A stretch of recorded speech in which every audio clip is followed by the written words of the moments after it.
Hey guys, Sure Shot Midget here. So this video is a long time coming. This is a video on another P80 Glock. Now this gun is mine, and I actually built this. This was my first P80 Glock that I ever put together. Now the reason why I've waited this long to do it is because I had problems with this right away. Day one, I had a bunch of problems with it, and I had to basically work out the kinks. And in the meantime, I just bought other ones and put my time and effort into those. So this one I've had finished for a short time now. Let's just get into it. So this is a P80. They call it the PF45. So this is a 45 ACP or a 10 millimeter. So this is considered a Glock 20 or Glock 21. So you can choose if you want, 10 millimeter or 45, and that is based on the barrel, basically, in the magazine. But the frame can be built, and maybe the slide as well. But the frame will work with both. So you just have, I think it's just the barrel and the magazine that changes. So you just have to build it the way you want. Now I picked 45 because it's a little bit cheaper to shoot than 10 millimeter. I kind of regret it a little bit. I kind of wish I did a 10 millimeter, but at the same time, I do want a 45, and I do not have a 45 at all except for this. So gotta get 145, right? Now 45 has been around forever, since the early 1900s. I mean, it has been around forever. It's not the best cartridge. Personally, I would just prefer 9mm overall. But 45 isn't bad, and it has a purpose in the firearms world. So first of all, this is a cobalt colored frame. I thought cobalt was going to be a little bit more blue, but it just looks kind of gray and black together, like a dark gray, a really dark gray. So it is what it is. I don't mind it a whole lot, but that's what the frame is. PF45 is what they call this. The lower parts kit, I believe, was, I'm not 100% sure on this. Actually, you know what? I pieced this together, is what I did. So the magazine catch I purchased, I bought all of the lower parts from Midway, USA. So I bought like the striker portion back here. It was its own separate part. The slide lock was its own separate part, and the magazine catch. I didn't buy a kit for this. It's kind of harder to find like the 45 ACP and 10 millimeter kits, in my opinion, like parts kits. You kind of have to piece together the parts. So anyways, I did, I think it was a OEM Glock portion back here, an OEM Glock slide lock, and the magazine catch was OEM Glock as well. I did end up cutting that down because it was the extended version, and I didn't really like how long it was. I kind of regret cutting it at this point because this is not a carry gun. I typically like short magazine catches for a carry gun, so I don't accidentally hit the mag catch.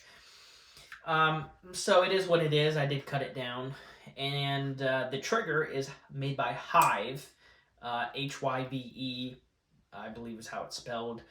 It's a Patriot trigger is what they called it. It is curved. It's not straight, but it's basically the American flag. So I'll let you take a look at that closely. Now, they sent me the wrong one at first, so then they sent me the correct one. I got the correct one installed. The other one was for the like 9mm frames. Now, it does have some play. Like when you pull the trigger out, it does move back and forth a little bit. Don't know if you can see that. So it's not the best fitment, and it's not the best trigger in terms. I did get a Ghost 3.5-pound disconnector is what I used with this, but the trigger's really not that great on this gun. It's light, but I'll show you it once I get the slide on there. It does have a rail on the frame, and the flashlight that I have on here is made by Vism. Now, I had this laying around from an old friend that I purchased all his airsoft stuff from. It uses a single 18650, and it still works. This thing is probably 8 years old, this flashlight, so I just threw it on here. It's just an extra, but it actually works.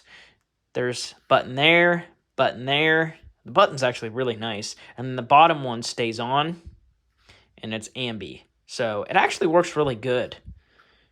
It's about 200 lumens, maybe 300 at the most. So now that we got the frame out of the way, the slide here, I cannot remember what company this is from. Now, I had to purchase the slide from eBay. I had it shipped to them, and then they did the paint job, which is a Cerakote. It's sniper gray, so it's like a dark gray. And then they also did all of the scallop cuts, I guess you could call it, the serrations. They did that. So it was a plain untreated slide I bought for like 180 bucks on eBay, had it shipped to them, and this is what we get. I got the cuts on the top and the sides. Looks really good in my opinion. I do like the color. It's like a dark gray. Turned out really good. The spring guide here is made by NDZ. Now, I had 2 of these spring guides because I was having malfunctions. I think this is a 13-pound, and I believe this is 15 that's in there. So I have 2 different weights. I'll get to why I was having problems later. It was because of a muzzle device. But pretty cool slide. I also bought a back plate here. You can see what that says. That is from Millspin. They actually make those in the state that I am located in, which is pretty cool. So supporting local business. And then the sights on here are just a basic, they were like 20 bucks, fiber optic front and just a serrated back black. They work. It's all right. Now, the barrel that is in here is made by Alpha Wolf. So it is threaded. So it's about 5 inches. I think I threw away the package for it. I don't have it in here, so I think it's gone. So I'm not 100% sure the exact length, but Alpha Wolf. You can see Alpha Wolf right there, 45, Glock 21. It says 21.45, which Glock 21. It is threaded. I did take off the cap there to get it out. I think this is about a 5, maybe 5.5.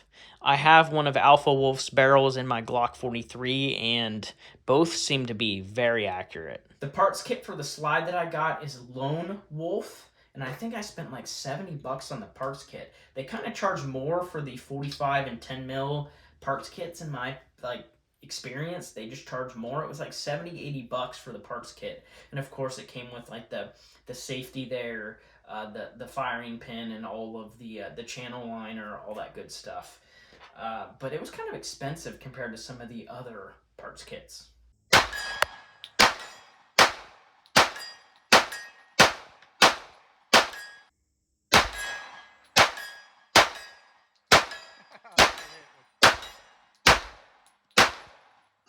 Now, it shoots pretty good. I was having problems because I put a muzzle device on here.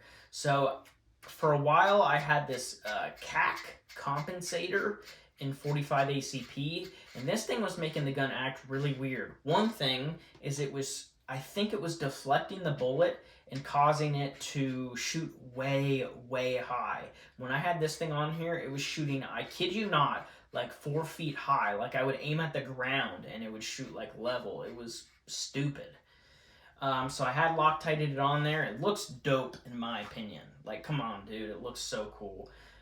But the bullet was not only hitting it, the spring guide was on the bottom. So when you cock it, well, I don't have it all the way tight.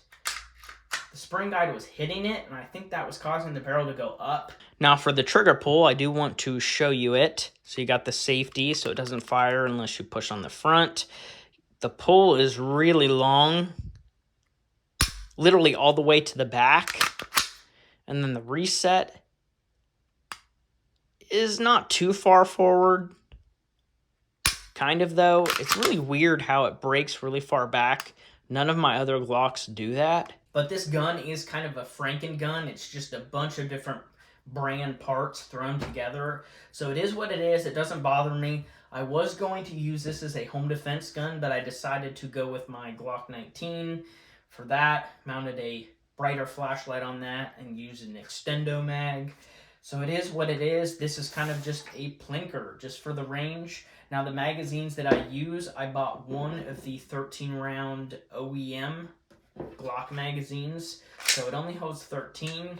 This one works great. This mag works so good. I don't have any problems with that. Now, I did purchase 2 of the 45 ACP ETS magazines. I have had kind of problems with these. They hold 18, if I didn't already say that. I was underloading them to like 16 because they kind of get tight, so I was just underloading them a little bit. I have these mags are hit or miss. Some of them are really bad, like the 43 mags are really bad, but the Glock 17, 19, 26, they're not bad at all. The 45 here, for the 21, aren't too bad. I just underload them. They do drop free, actually really well. I have 2 of them, of course. Now, I am going to take this to the range this weekend, and I'm going to film shooting so I can upload it with this video. But it is a full-size gun. You can get all your fingers on there, and there's some extra room. Now, why would you want to build one of these? Home defense, if you really want. 45 would be a great home defense gun, in my opinion. 9mm is better for longer range, and when I say longer, I mean like 100 yards, maybe a little bit further than that with, like a full-size Glock 17. But in my opinion, 45, the round is so heavy that they drop. And I kid you not, at the range, when I'm shooting at 100 yards with this thing, you can visually see the bullet in the air. That is how slow the bullet travels. You can see it with the naked eye in the air. So it just drops like a rock. So it's definitely not good. I'd say 50 yards and under, 45 is good.